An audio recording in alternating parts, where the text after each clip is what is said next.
부분들을 천천히 풀어보고, 그 다음에 그 부분에 대해서 속도를 좀 맞춰 놓으면 좋을 거예요. 자, 첫 번째 문단은 뭐냐면, 건강 상태를 진단하거나 범죄 현장에서 혈흔을 조사하기 위해 사용한 검사용 키트가 널리 이용된다. 그죠? 그래서 이 핵심은 뭐야? 검사용 키트야. 검사용 키트. 이렇게 이제 어제 이게 잘 안 돼갖고 검사용 키트가 널리 사용됐다. 자,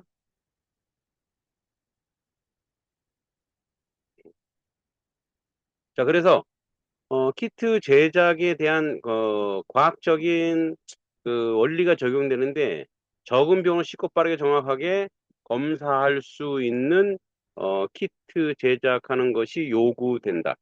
그러니까 뭐야? 이제 에, 그 키트 제작에 쉽고 빠르게 쉽고 빠르고 정확하게 검사할 수 있는 키트. 여기도 핵심 뭐죠?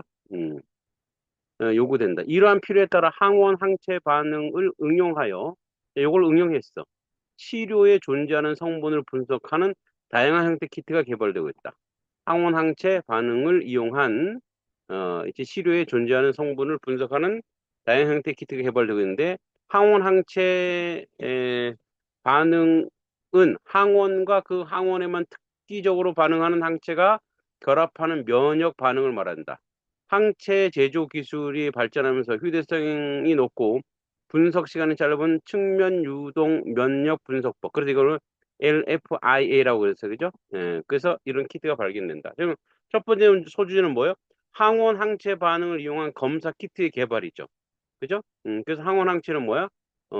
시료에 존재하는 성분 분석과 다양한 형태 키트가 나온다는 거죠. 그래서 항원 항체 반응은 뭐야? 항원과 항원에 특이적으로 반응하는 항체가 결합하여 면역 반응을 말한다 그랬어요. 그죠? 그래서 쉽게 좀 정리하면 요즘 병을 검사하거나 범죄 현장에서 혈흔을 확인할 때 간단한 검사 키트를 많이 사용한다. 이 키트는 빠르고 쉽게 검사할 수 있어야 하므로 과학적인 원리가 적용돼. 이 원리가 바로 뭐야? 항원 항체 원리야. 그래서 항원 항체가 서로 정확하게 결합하는 성질을 이용해서 물질을 확인한다. 이러한 원리를 뭐야? LFI의 키트는 작고 빠르게 검사할 수 있다. 그래서 항원 항체를 이용한 검사 키트를 개발했어요. 자, 두 번째. 자, 이 LFI의 키트는 사용하면 키트에 나타난 선을 통해 액상의 시료에서 검출하고자 하는 목표 성분의 유무를 간편히 확인할 수 있다. 그래서 목표 성분의 유무를 간편히 확인할 수 있대요. 자, LFI의 키트는 가로로 긴 납작한 막대 모양. 이거는 모양이고, 시료, 그 다음에 패드, 결합 패드, 반응막, 흡수 패드, 순서대로 나란히 배열된 구조로 되어 있다. 그래서 이 LFIA 키트가 바로 뭐, 이런 모양인데, 이런 순서로 되어 있다는 얘기야. 그죠? 이런 순서로 배열되어 있다. 그래서 시료 패드, 결합 패드, 반응막, 흡수 패드, 되어 있다는 얘기야. 자, 시료 패드는 흡수된 시료는 결합 패드에서 복합체와 함께 반응막을 지나 여분의 시료가 흡수되는 흡수 패드로 이용한다. 그래서 시료 패드는 뭐야? 흡수 패드. 이렇게 하는데 시료 패드는 뭘로? 자, 반응해서 흡수 패드로 간다 이거야. 흡수 패드로 이동한다. 또 결합 패드에 있는 복합체, 금, 나노, 입자 또는 형광 비드 등의 표지 물질에 특징 물질이 붙어 이루어진대요. 이 표지 물질은 발색 반응에 의해 색깔을 내는데 표지 물질은 발색 반응 색깔을 내는데 이 표지 물질이 붙어 있는 특징 물질을 키트의 방식에 따라 종류가 다르다. 자, 이 키트는 자, 발색에 의해서 표지 물질에 붙어서 특정 색깔을 내는데 그 색깔이 다르대요. 일반적으로 한 가지 목표 성분을 검출하는 키트의 반응막을 하는 반응막에는 항체들이 띠 모양을 두 가닥에 고정돼 있고 자 여기 어제 놓친 거 자 일반적으로 한 가지 목표 성분 검출하는 키트는 두 가닥으로 그 중에 시료 패드 가까운 쪽에 있는 가닥의 검사선이고 다른 가닥은 표준선이래. 시료 패드 가까운 곳에 있는 것은 시료 패드에 가까운 곳에 있는 것은 검사선, 다른 가닥은 표준선이래. 자, 표지 물질이 검사선이나 표준선에 놓이면 발색 반응에 의해 반응선이 나타난대요. 그래서 표지 물질이 검사선이나 표준선에 놓이면 뭐야? 발색 반응에 의해서 반응선이 나타난대. 자, 검사선이 발색되어 나타나는 반응선을 통해 목표 성분의 유무를 판정할 수 있대. 그래서 검사선의 발색에 나타나는 반응선을 통해 목표 성분 유무를 판정할 수 있대요. 표준선이 발색된 반응선에 나타나면 검사선이 정상적으로 진행됐음을 알 수 있대. 자, 이거 두 번째 문단은 뭐냐? 자, LFI 키트의 구조와 작동 원리를 얘기하고 있죠. 그죠? 그래서 키트에 길쭉한 막대모양으로 되어 있고 시로 패드, 결합 패드, 반응막, 흡수 패드 구성되어 있고 액체 시료에 넣으면 한쪽에 다른 한쪽으로 이동하면서 반응이 일어난다. 중간에 있는 물질이 색을 내면서 선이 나타나는 이 선을 보고 검사 결과를 판단한다. 검사선은 목표 물질이 있는지를 알려주고 표준선은 검사를 제대로 되었는지 알려준다. 뭐야? 다시 또 들어왔어. 자, 그죠? 그래서 이 구조와 작동 원리를 두 번째 문단에서 얘기해주고 있어요. 그러니까 여기 있는 걸 쭉 읽고 이제 체크만 해두면 되는 거예요. 이렇게 체크만 좀 해두고 나중에 문제에서 이걸 거꾸로 확인하면 돼요. 문제 보면서 세 번째, 자, LFI의 키트는 주로 직접 방식 또는 경쟁 방식으로 제작되는데 방식에 따라서 검사선 발색 여부에 의미가 하는 바가 다르대. 그래서 직접 방식에는 복합체에 포함된 특징 물질이 목표 성분에 결합할 수 있는 항체다. 자, 직접 방식, 그래서 직접 방식은 이렇게 빨간색으로 하고 경쟁 방식은 파란색으로 할게요. 아이고. 그래서 직접 방식은 뭐야? 직접 방식은 복합체에 포함된 특정 물질의 목표 성분에 결합할 수 있는 항체. 자, 결합이야, 결합할 수 있는 항체. 이렇게 여러분 구분해 두면 돼요. 자, 시료에 목표 성분이 포함되어 있다면 목표 성분은 항체와 1차적으로 결합하고 이후 검사선에 고정된 항체와 결합한다. 따라서 검사선에 발색된 시료에서 목표 성분이 검출되었다고 판정한다. 그죠? 다시 시료에 목표 성분이 포함되어 있다면 목표 성분이 이 항체와 1차적으로 결합을 하고 이후 검사선 고정된 항체와 결합한다. 따라서 검사선이 발색되면서 시료에 목표 성분이 검출됐다고 판정한다는 거야. 자, 한편 자, 경쟁 방식에서 복합체 포함된 특징은 특정 물질은 목표 성분에 대한 항체가 아니라 목표 성분 자체래. 예, 기억되세요? 이거는 목표 성분이 아니고 목표 성분 자체라는 거야.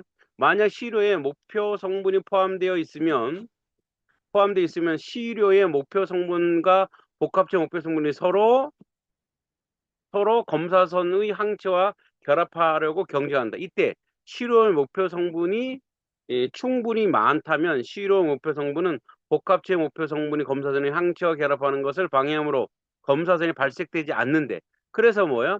경쟁 방식은 발색되지 않는다는 거야.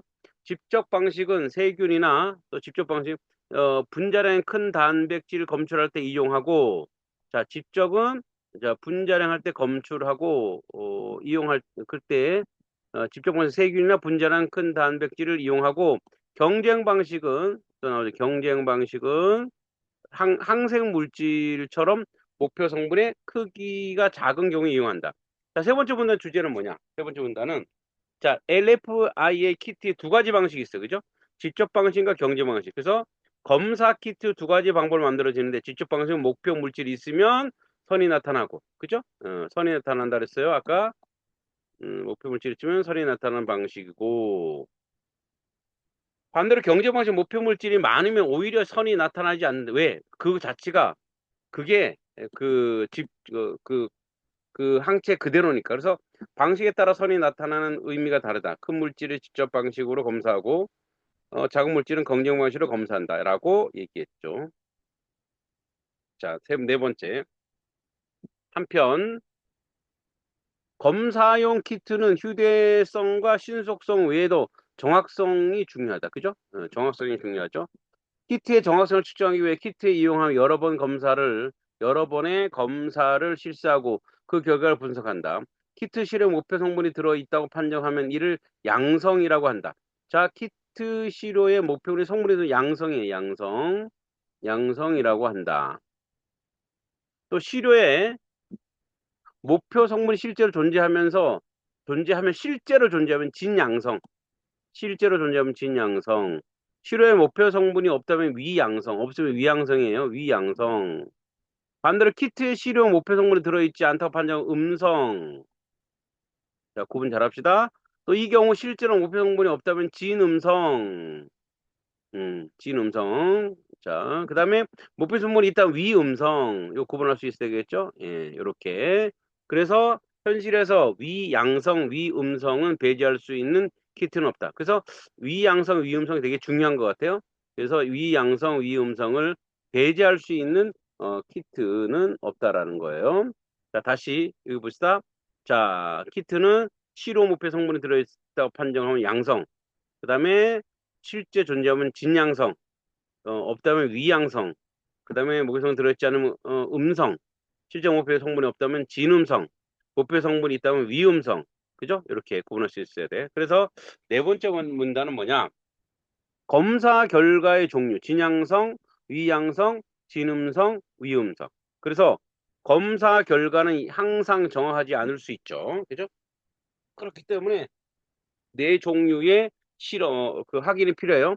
그래서 실제로 물질이 있는데 양성이라고 나오면 진양성, 양성이라고 나오면 물질이 없는데 양성이 나오면 위양성, 반대로 물질이 없는데 음성이면 진음성, 음성이 나오면 위음성.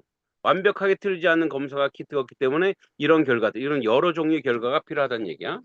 그 다음에 여러 번 검사 결과를 통해 키트의 정확도를 구하는데 정확도란 시료를 분석할 때 올바른 검사 결과 얻을 확률이죠. 자, 그래서 정확도는 정확하게 어떻게 진단할 것인가 얘기하는 거죠. 정확도는 또 뭐로 말하죠? 민감도와 특이도로 나뉜다. 민감도는 시료 목표의 성분이 존재하는 경우가 대키트가 이를 양성으로 판정하는 비율, 민감도. 그 다음에 특이도는 시료 목표 성분이 없는 경우 대키트가 이를 음성으로 판정하는 비율이다. 그죠? 예, 특이도는 음성으로 판정하는 비율이다. 자, 민감도, 특이도 모두 높아 정확도가 높은 키트가 가장 이상적이지만 현실에서는 그렇지 않은 경우가 많아서 상황에 따라 민감도나 특이도 고려할 키트를 선택해야 한다. 이렇게. 그래서 다섯 번째 문단의 그 주제는 자, 검사 키트의 정확도, 민감도와 특이도죠. 그래서 검사 키트가 얼마나 정확한지 민감도와 특이도로 판단하는 거야.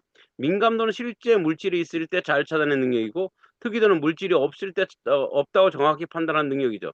두 가지 모두 높으면 가장 좋지만 현실의 둘 중 하나를 더 중요하게 생각하는 경우도 있다는 거죠. 그 전체주의는 뭐냐? 항원 항체 반응 이용한 LFI의 검사 키트 원리와 구조와 방법식과 정확도. 그러니까 원리와 구조를 이용해서 이걸 어떻게 정확하게 할 것이냐라고 구체적으로 설명해 내는 거예요. 그죠? 네, 키트에 대해서. 자, 그러면 이제 어제 우리 문제 봅시다. 자, 윗글을 읽고 알 수 있는 내용으로 적절하지 않은 거, 틀린 걸 찾았어요. 틀린 거. 자, 그래서 3번이었죠. 그런데 이제 1번부터 한번 봅시다. 1번부터 보면, 자, LAF 키트에서 시료와 패드, 흡수 패드는 모두 시료를 흡수하는 역할을 하죠. 그죠? 흡수하는 역할을 하죠. 둘 다 시료에 흡수한다 그랬어요. 앞에서. 그 다음에 LFI의 키트를 통해 검출하고 하는 목표 성분은 항원 항체 반응의 항원에 해당한다. 자, 아까 앞에서 나왔는데 목표 성분은 항원이에요. 그죠? 목표 성분 항원이라 했어. 그 다음에 LAF 키트를 이용할 때 정상적인 키트에서 검사선이 발색되지 않으면 표준선도 발색되지 않는다. 자, 아까 표준선 검사가 제대로 되었는지 확인하는 역할을 해요. 그리고 검사선이 안 나와도 표준선은 나와야 정상이야. 그죠? 근데 검사선이 안 나오면 표준선 안 나온다고 했는데 아니라 검사선이 안 나와도 표준선은 나와요. 그죠? 예, 검사선이 안 나와도 표준선이 나온다. 자,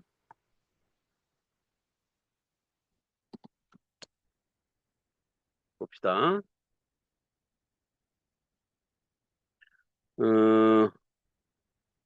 자, 여기 나와 있죠? 그래서 패드 가까운 쪽에 있는 가드의 검사선이고 다른 가드의 표준선이다. 표준 물질이 검사선의 표준선 놓고 발색한 반응에 의해 반응이 나타난다. 검사선이 발색되어 나타난 반응을 통해 표준 목표 성분이 유지할 수 있다. 표준선이 발색된 반응에 나타나는 검사를 정적으로 진행해서 확인할 수 있다. 그러니까 여기서 뭐 둘 다 나온다고 이야기하고 있죠. 네. 오케이. 자, 그래서 답은 어 3번이 되겠습니다. 그래서 키트 사용할 때 정상선인 키트에서 아이고. 자, 검사선이 발색되면 표준선도 발색되지 않는다. 또 LFI 키트에서 표지 물질이 없다면 시료의 목표 성분이 있더라도 이를 시각적으로 확인할 수 없다 그랬는데 자, 표지 물질이 있어야 색이 보입니다. 그죠? 없으면 안 보이죠. 그 다음에 LFI의 키트를 이용하여 검사할 때 시료에 목표 성분이 포함되어 있지 않더라도 검사선은 발색될 수 있다. 그죠? 위양성 가능해. 위양성 맞죠? 없는 것도 있다고 나올 수 있다고 이야기했어요. 자, 기읍과 니은의 예를 적절한 것은 아까 기읍과 니은이 뭐였죠? 자, 기읍과 니은 자, 보니까 아까 우리가 몇 번에 나와 있죠? 음, 어, 직접 방식과 경쟁 방식, 그죠? 그럼 이제 직접 방식과 경쟁 방식을 한번 봅시다. 직접 방식은 목표 성분이 결합할 수 있는 형체, 그죠? 그리고 검사선이 발색될 시료에 목표 성분이 검출되어 있다고 판정하는 거고, 경쟁 방식은 목표 성분 자체이고, 검사선이 발색되지 않고, 경쟁 방식은 항생 물질처럼, 목표 성분의 크기의 작은 경우를 이용하죠. 자, 그래서 그러면 2번, 자, 기읍과 니은에 대한 적절한 것은 자, 어, 기읍은 니은과 달리 시료에 들어있는 목표 성분은 검사선에 도달하기 이전에 항체와 결합하겠군. 자, 핵심 개념 을 봅시다. 직접 방식은 뭐냐? 목표 성분 플러스 항체가 먼저 결합해서 검사선에서 또 결합합니다. 경쟁 방식은 시료 대 복합체가 서로 경쟁하는 거예요. 그죠? 그래서 직접 방식은 먼저 항체와 결합한다 그랬어요. 그죠? 그 경쟁 방식은 그런 구조는 아니야. 그래서 1번이 맞죠. 1번이. 자, 2번은 기읍과 니은은 기읍, 니은과 달리 시료에서 목표 성분이 검출했다면 검사선에서 항체와 목표 성분을 결합하는 존재로 맞겠군 이렇게 했는데 자, 직접 방식은 검사선의 결합이 있습니다. 예, 이미 있어요. 그러니까 내용은 틀리죠. 3번. 3번에 보면 니은과 기읍과 달리 시료가 표준선에 도달하기 이전에 검사선에도 먼저 도달한다 그랬는데 자, 이동 순서는 동일합니다. 그렇기 때문에 틀려요. 네 번째, 니은은 기읍과 달리 정상적인 검사로 시료에서 목표 성분을 검출했다면 반응망에 아무런 반응소 나타나지 않는다 그랬는데 자, 경쟁 방식도 표준선과 나타나죠. 틀리죠? 자, 다섯 번째, 기읍과 니은은 모두 시료에 들어있는 목표 성분이 표지 물질과 항원 항체 반응 결합한다 그랬는데 자, 경쟁 방식은 항체가 아니라 목표 성분 자체야. 아까 자체라 했죠, 자체. 그래서 답은 36번은 1번이 되겠습니다. 자, 그 다음에 이거를 참고할 때 A와 B에 들어갈 말을 올바르게 짝지은 것은 검사용 키트를 가지고 여러 번의 검사를 실시하여 키트의 정확성을 측정했을 때 검사 결과가 A인 경우가 적을수록 민감도가 높고 B인 경우가 많을수록 특이도가 높다. 자, A는 민감도 높은 거, 자, 그다음에 B는 뭐 특이도가 높은 거야. 그죠? 그러니까 민감도는 있는 것을 잘 찾는 능력이죠. 놓치면 안 되는 거야. 그죠? 그 위험성이 적어야 돼. 그죠? 위험성이 적어야 됩니다. 그다음에 그래서 위험성 있는 거 4번이나 5번이죠. 또 특이도는 없는 것을 없다고 하는 능력이죠. 틀리면 안 돼. 그래서 진음성이 많아야 돼. 그래서 어떻게 해요? 자, 그럼 진음성 있는 거 4번이에요. 그죠? 이렇게 찾아내면 되겠죠. 그래서 A는 적을수록 민감도 높은 거예요. 위음성이 아래죠. 그 다음에 B는 많을수록 특이도 높은 거죠. 진음성이 올라가는 거죠. 오케이. 자, 38번. 윗글을 바탕으로 보기를 2한반으로 적절치 않은 거, 틀린 거 찾으래요. 자, 살모넬라균은 집단식 중독을 일으키는 대표적인 병원성 세균이다. 자, 기존에 에, 살모넬라균 분석법은 정확도는 높으나 3~5일의 시간이 소요되어 질병 발생 질병 발생 시 신속한 신속한 진단 및 예방에 어려움이 있었다. 그래서 왜냐하면 시간이 걸리니까 그죠? 그 발견 시간. 그 살모넬라균은 감염 속도가 빠르므로 그다음에 다량의 시료 중 오염이 의심되는 시료부터 신속하게 골라내는 이 시료만을 대상으로 더 정확한 방법으로 분석하여 오염 여부를 확정 짓는 것이 효과적이다. 그러니까 이게 빨리 살모넬라균은 빨리 전염되기 때문에 오래된 것부터 빨리 해야 된다는 거죠. 그래서 최근에 기존 방법보다 정확도는 낮으나 저렴한 비용으로 살모넬라균만을 신속하게 검출할 수 있는, 그러니까 이제 이게 정확도는 낮아요. 검출할 수 있는 어, 자, LFI의 방식의 새로운 키트가 개발되었다고 한다. 자, 그럼 이제 여기서 적절치 않은 거, 틀린 거를 찾으라 그랬어요. 자, 봅시다. A를 개발하기 전에 살모넬라균을 결합하는 항체를 제조하는 기술이 개발되겠군. 자, A가 뭐예요, A? 음, 페론키드가 개발되겠다. 개발하기 전에 살모넬라균을 결합하는 항체. 그쵸? 왜냐면 이걸 하는 이유가 뭐야? 살모넬라균을 검출해야 되기 때문에 그래.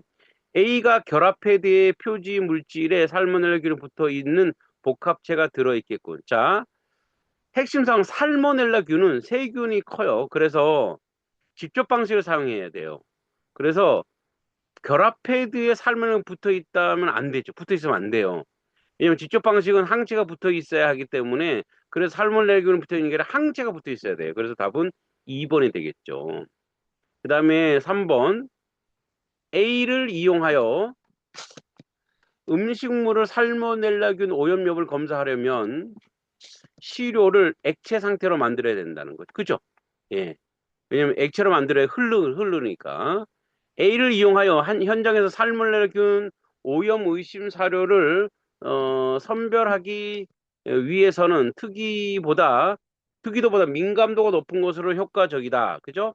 그래서 빠르게 찾으려면 민감도가 중요하죠.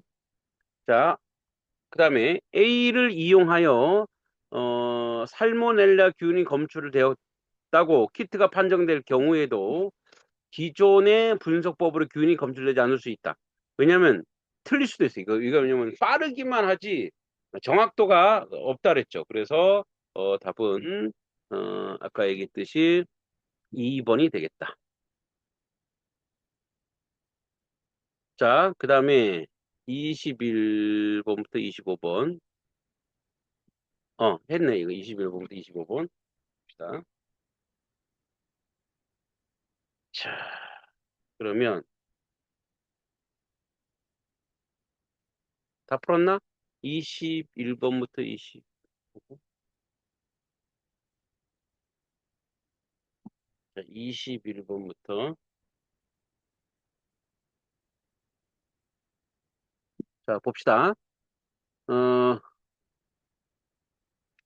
대한민국 정부가 해외에서 발행 채권 CDS 프리미엄은 우리가 매체에서 자주 접하는 경제 지표의 하나이다. CDS 프리미엄이 이 지표를 이 지표를 이해하기 위해서 채권의 신용 위험과 신용 파산 스와프의 CDS 개념을 살펴볼 필요가 있다. 첫 번째 문단은 뭐냐면 CDS 프리미엄을 이해하기 위한 기본 개념을 제시했어요. 그죠? 그래서 CDS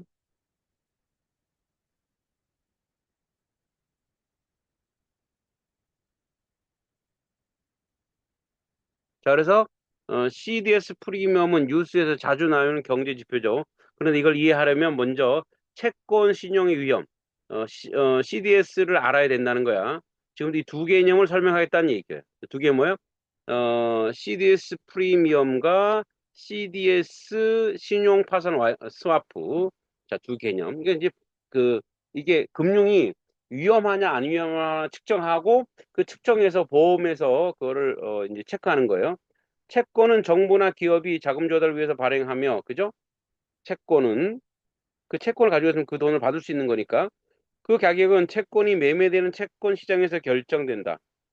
채권의 발행자는 정해진 날에 일정한 이자와 원금을 투자자에게 지급할 것을 약속한다. 그죠?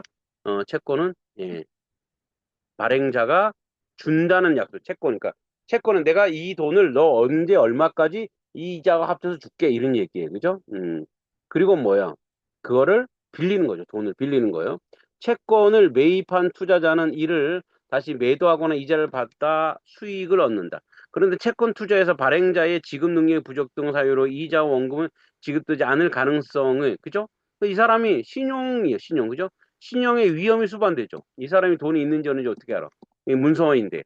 이에 따라 각국은 채권의 신용 위험을 평가해 신용 등급을 공시하는 신용평가 제도를 도입하여 투자자를 보호하고 있다. 그죠? 왜냐면 투자자들이 여기 이 사람들이 신뢰할 만한가를 측정해야 되죠. 그죠? 예. 자, 그래서 채권과 신용 위험의 개념을 설명하였죠. 그래서 채권이 무엇인지 설명합니다. 채권은 정부나 기업이 돈을 빌릴 때 발행하는 것. 투자자는 이자를 받고 돈을 벌 수 있고요. 하지만 중요한 부분은 돈을 못 갚을 수 있죠. 그래서 신용의 위험. 그래서 뭐 나라들은 신용평가 제도를 만들어. 그죠? 우리나라는 뭐 AAA, 뭐 AAB 이런 식으로 채권의 위험도를 등급으로 표시하는 거죠. 핵심 정리는 뭐 채권은 돈을 빌려주는 것, 신용 위험은 돈을 못 받을 가능성이 있다라는 거죠. 위험한다고 하면서.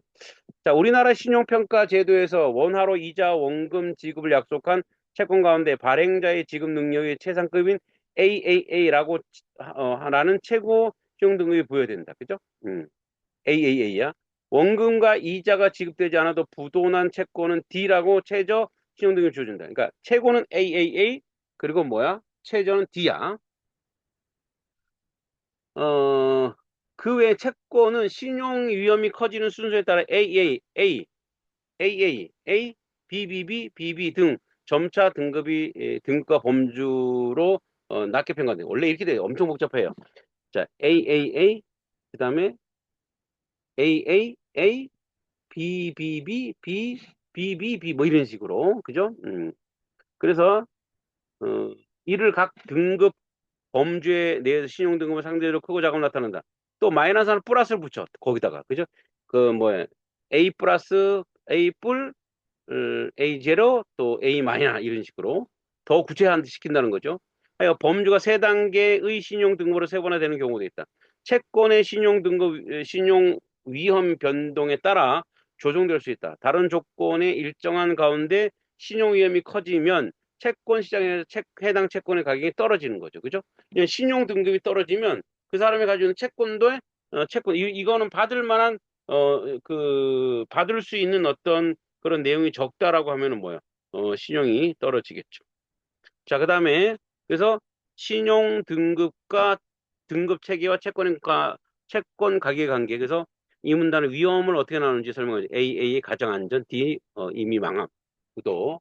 그다음에 중간 단계 AAA, BBB, BB. 점점 위험을 하죠. 그리고 중요한 문장 신용이 위험이 커지면 채권 가격이 떨어지는 거예요. 왜? 위험하면 사람들이 안 사려고 하기 때문이죠. 핵심은 위험하면 가격이 떨어진다는 거예요.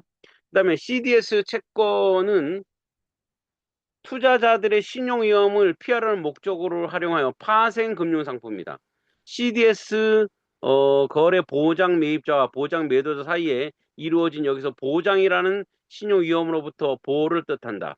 보장 매도자는 보장 매입자가 보유한 채권에서 부도가 나면 이에 따른 손실을 보상하는 역할을 한다. CDS 거래를 통해 채권의 신용 위험을 보장 매입자로부터 보장 매도자가 이전된다. 그죠? 그걸 샀으니까 이제 매입자와 매도 이전되는데 CDS 거래에서 신용 위험의 이전이 일어나는 대상 자산을 기초 자산이라고 한다. 그러니까 신용 위험이 이전에 일어난 자산. A 가령 은행 갑은 기업 니은을 기업 을이 니은이래.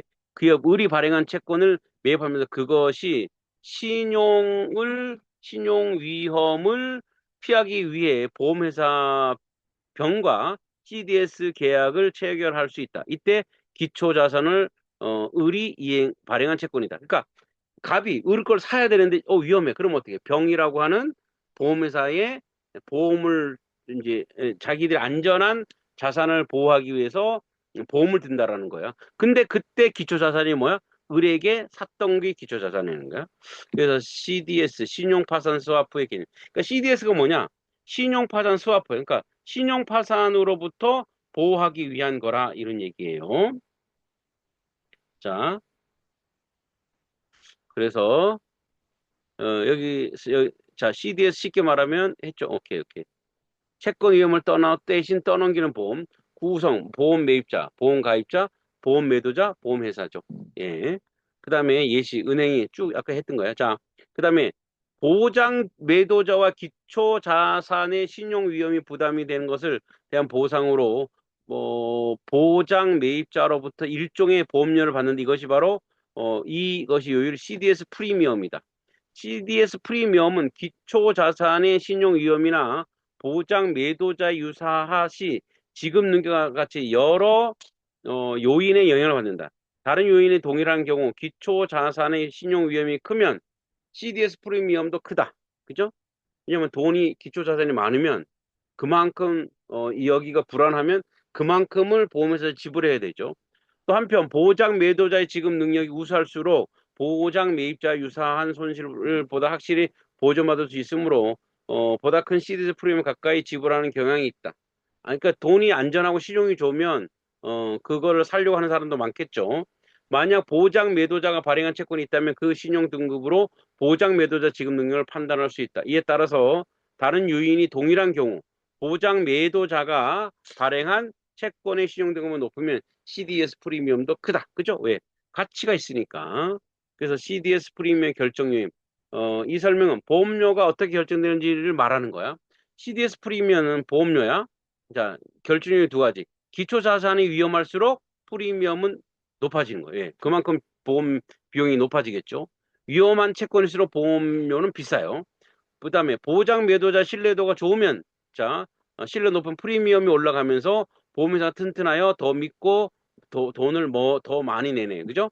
자, 그래서 핵심 정리. 위험한 채권은 보험료 올라가고 믿을 만한 보험회사도 보험료가 올라가. 똑같이 올라가네. 그죠?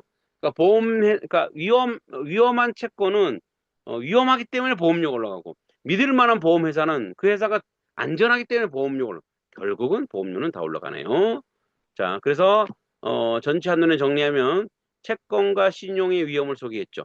신용 등급으로 위험이 판단되고 위험이 커지면 가격이 하락되고 위험을 넘기는 보험이죠.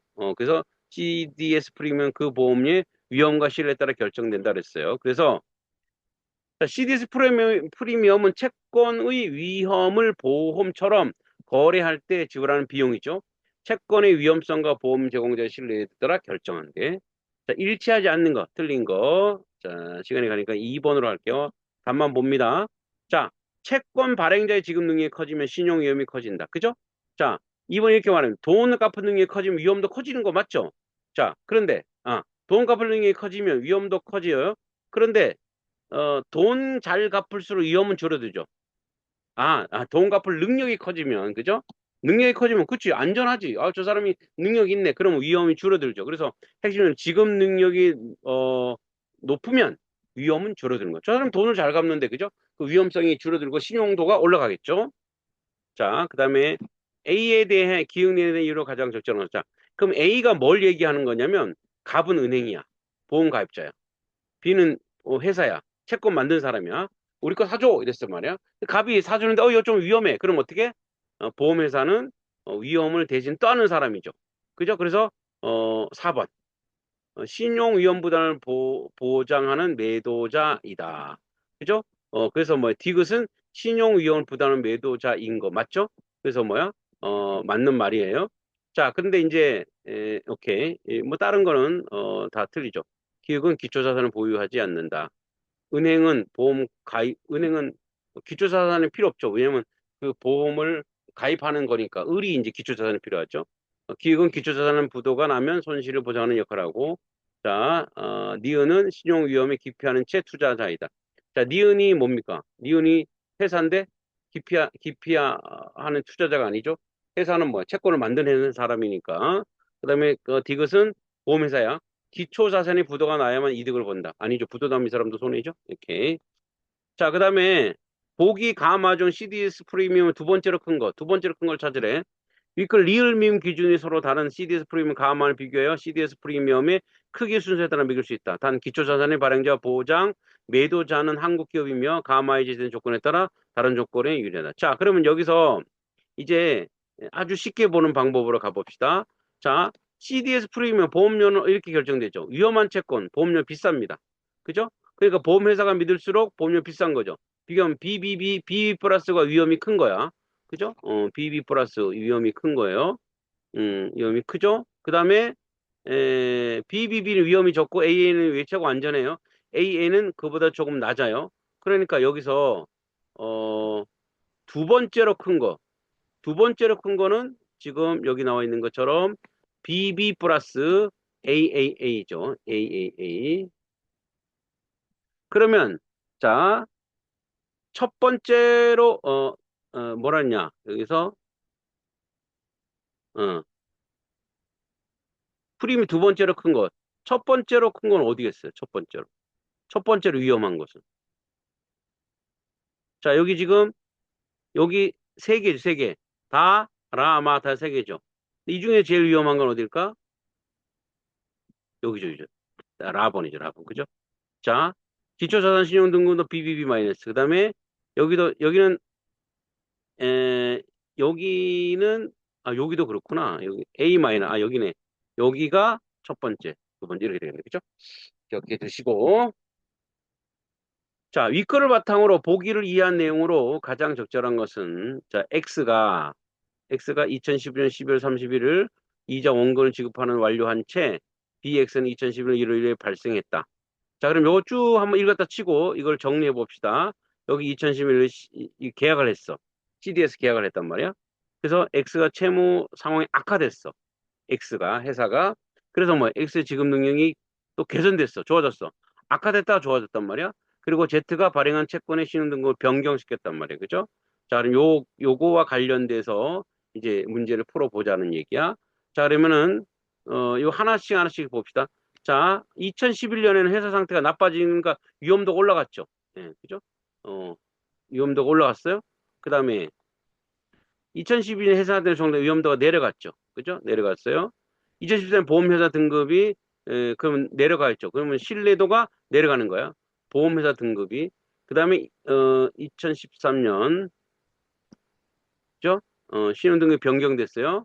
그리고 2014년 신용 보험료 100이야. 그러니까 뭐예요? 여기에 관련된 거는 2014년 3월 위험은 이미 줄어든 상태. 보험회사 가격도 믿을 만한 거죠. 그래서 답은 4번이 되겠죠. 그죠? 예. 100보다 작겠군. 이렇게 판단할 수 있는 거죠. 자, 마지막 문맥적 의미. A와 가장 가까운 의미로 쓰인 것은 A는 이제 뭡니까? 가격이 떨어진다, 값이 내린다는 얘기죠. 그 아래로 떨어지는 거 1번이 되겠죠. 1번. 나머지는 알죠? 거기는 쉽고. 자, 여기까지 하겠습니다. 자, 오늘 수고했고요. 숙제가 왜 안 들어올까, 숙제? 다음 주는 모의고사 아니야? 다음 주. 다음 주 맞나? 다음 주.